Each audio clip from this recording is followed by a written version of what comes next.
여러분, 오늘 설교 제목은 기적의 양면성입니다. 양면성이라 함은 하나의 사물이나 현상 혹은 인간 안에 서로 맞서는 두 가지 성질이 함께 존재한다는 것을 말합니다. 다시 말해 어떤 현상 속에는 언제나 장점과 단점이 공존한다는 뜻이죠. 이처럼 우리가 그렇게 좋아하고 간절히 바라는 기적에도 양면성이 있습니다. 출애굽기의 홍해 사건을 우리 떠올려 볼까요? 이스라엘 백성이 이집트를 떠나 처음으로 경험한 놀라운 기적, 처음 기적이 무엇이죠? 홍해죠. 이스라엘에게는 하나님의 구원의 기적이었지만 같은 바다, 같은 순간에 애굽의 군대에게는 심판의 사건이 되었습니다. 한 장면 안에서 하나님의 구원과 심판이 동시에 일어난 것입니다. 광야에서의 만나 사건도 마찬가지죠. 굶주린 백성에게 하나님께서 하늘에서 양식, 곧 만나를 내려주셨습니다. 분명 그것은 생명을 살리는 은혜의 기적이었습니다. 그러나 동시에 백성들의 믿음을 시험하는 기적이기도 했습니다. 하나님께서 하루 먹을 만큼만 거두라고 하셨는데 사람들은 욕심을 내어 더 모으려고 했고 그래서 그 만나는 썩어버렸습니다. 또 만나에 불평하며 고기를 원했을 때 하나님은 메추라기를 넘치도록 주셨지만 그 탐욕의 결과로 재앙이 되어버렸습니다. 하나님의 그 하나의 기적이 어떤 이에게는 믿음을 낳게 하고 다른 어떤 이에게는 불신을 갖게 만들기도 합니다. 이것이 바로 기적의 두 얼굴입니다.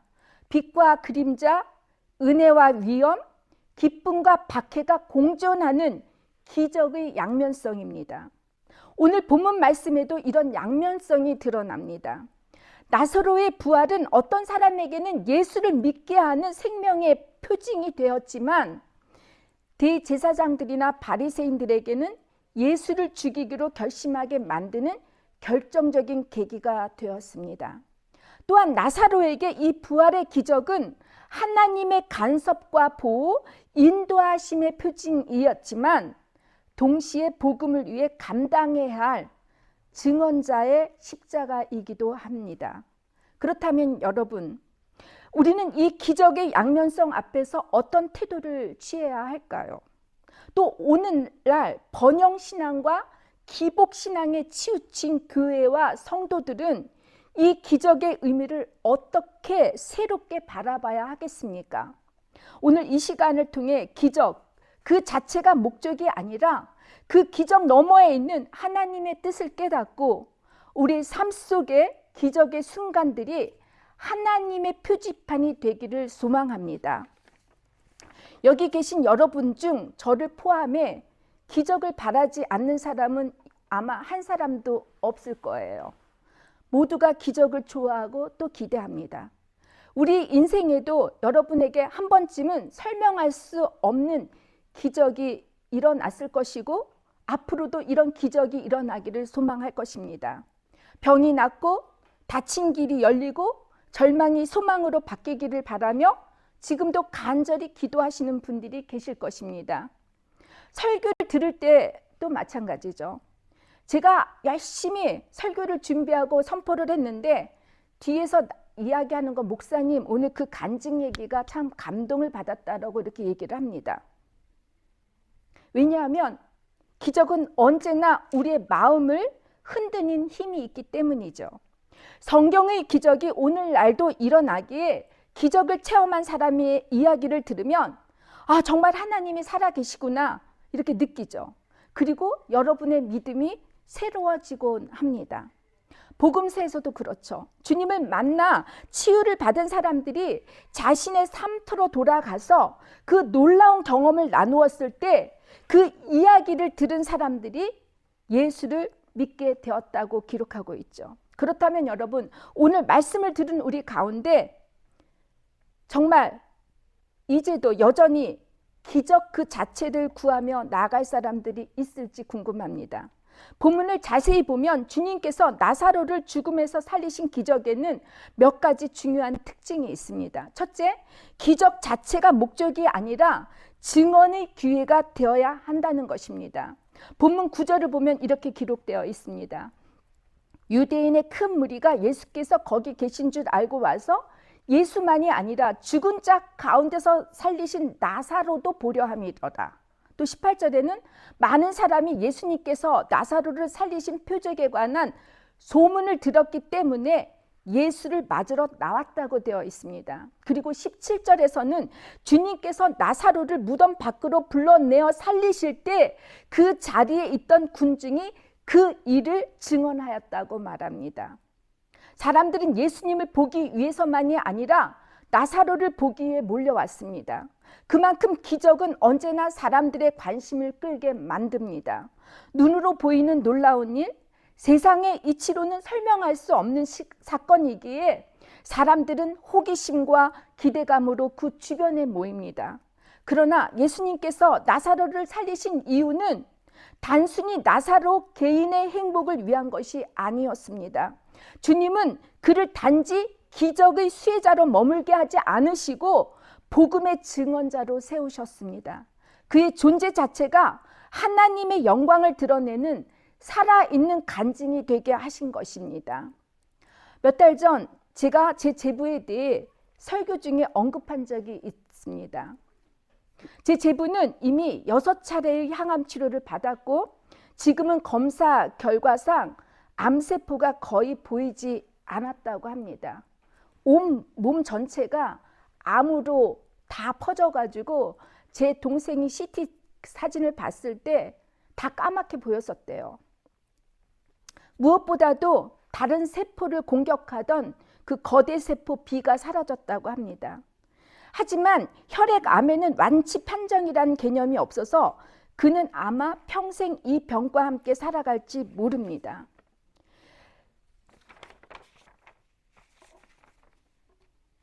제부는 투병 중 이렇게 고백을 했다고 합니다. 삶의 끝자락에서 느낀 건 나는 이렇게 죽을 수는 없다는 것이었대요. 주님을 위해서도 가족을 위해서도 아직 내가 해야 할 일이 남아있는데 그 일을 하지 못했다고 깨달았다는 거예요. 제 제부는 성품이 아주 착한 데다가 성격이 참 괜찮은 사람입니다. 좋은 남편이기도 하고 아이들에겐 늘 져줄 정도로 아주 착한 아빠입니다. 그리고 수학자이고 이성적이고 차분한 사람입니다. 오랫동안 신앙보다는 논리를 중요시 여겼어요. 하지만 암 진단을 받기 약 3년 전부터 그가 성경을 여러 번 통독하면서 주님을 인격적으로 만나게 되었습니다. 그리고 투병 중에는 놀랍게도 2번씩이나 병실에서 주님이 찾아오시고 말씀해 주신 것을 환상으로 봤다고 합니다. 그 후 그의 믿음은 완전히 새로워졌습니다. 우리 제부는 이렇게 고백합니다. 주님께서 나를 살리주신 이유는 나의 이야기를 통해 다른 사람들에게 주님을 전하라고 하신 것이다라고요. 그는 회복이 되면 예수님의 증언자로 살겠다고 이렇게 다짐했습니다. 제 막내 여동생은 병원 원목으로 사역하고 있습니다. 그녀는 남편의 투병 과정을 하나님의 손길의 기록이라는 제목으로 글을 남기고 있어요. 제 동생이 항상 암 환자들이나 병실의 환자들을 방문했을 때 항상 목회자 입장에서만 대면을 했는데 자신이 암 환자의 가족으로 일원으로서 경험했던 것들이 정말 다르다라는 거예요. 그래서 앞으로 우리 제부의 병치료를 동안에 환자들과 또 암 환자들에게 자신이 겪었던 일들을 그런 작은 위로가 되게 하기 위해서 그런 마음으로 이제 글을 쓴다고 합니다. 여러분 그렇습니다. 증오로 이어지지 않는 기적은 여러분 반쪽짜리 기적입니다. 진짜 기적은 하나님께서 주신 은혜를 세상 속에서 증언자로 살아낼 때 완성이 됩니다. 하나님께서 우리 삶에 행하시는 기적은 여러분과 저만을 위한 것이 아닙니다. 예수님은 천국을 밭에 숨겨진 보석에 비유하셨습니다. 그 보석을 발견한 사람은 어떻게 하죠? 모든 것을 팔아서 그 밭을 산다고 했습니다. 보석을 발견한 것이 기적이라면 그 보석을 나만 간직한 채 땅속에 묻어둔다면 아무 소용이 없는 것이죠. 아무리 큰 재물이 있어도 그것을 사용하지 않으면 무슨 가치가 있겠습니까?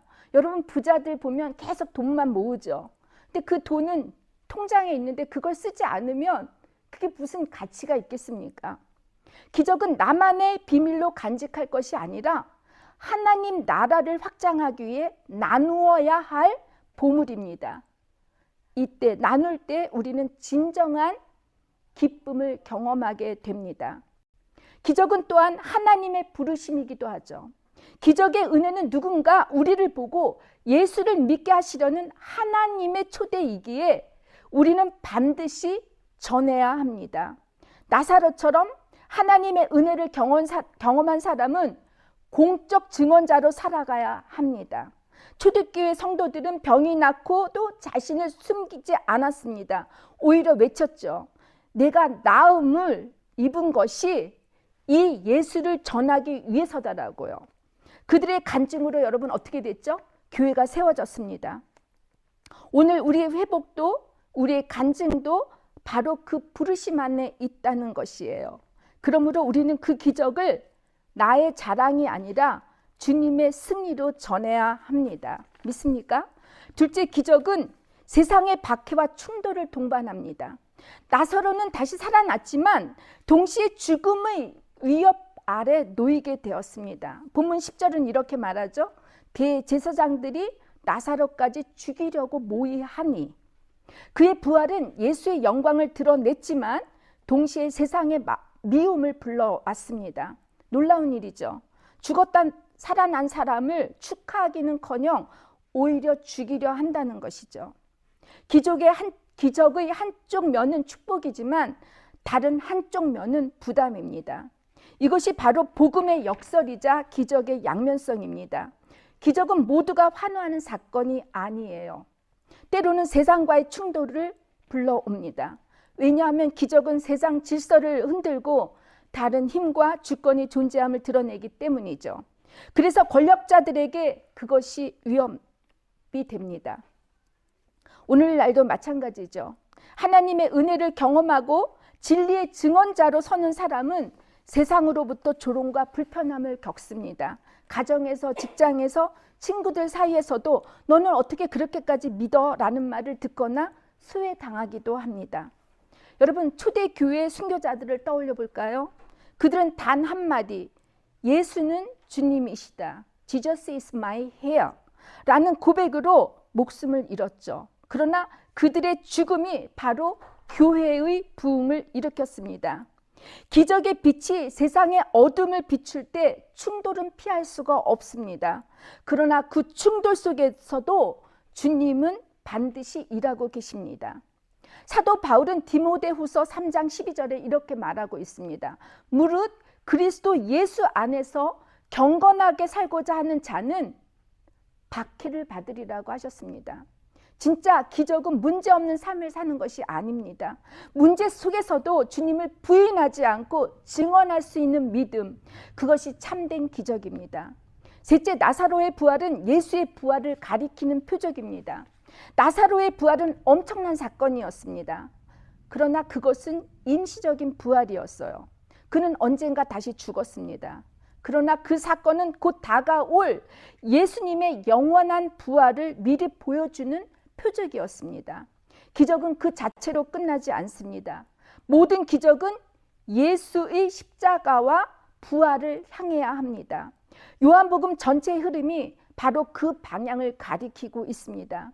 우리는 종종 하나님께 이 땅의 기적만을 구하죠. 병이 낫고 형편이 나아지고 문제가 해결이 되고 우리 아이들이 학교에서 공부를 잘하고 건강하고 성공하기를 원합니다. 물론 그것도 은혜입니다. 하지만 그것은 여러분 잠시의 부활일 뿐입니다. 영원한 기적은 예수님의 부활입니다. 그분의 부활로 인해 우리의 죽음은 더 이상 끝이 아니죠. 그분의 부활로 인해 나사로의 부활도 참된 의미를 갖게 되었습니다.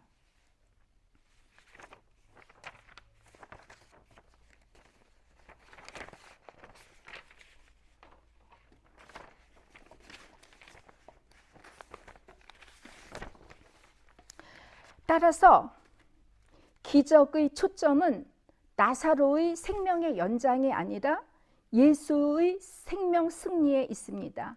예수의 생명 승리에 있습니다. 한 신학자는 이렇게 말합니다. 기적은 하나님 나라의 샘플이다.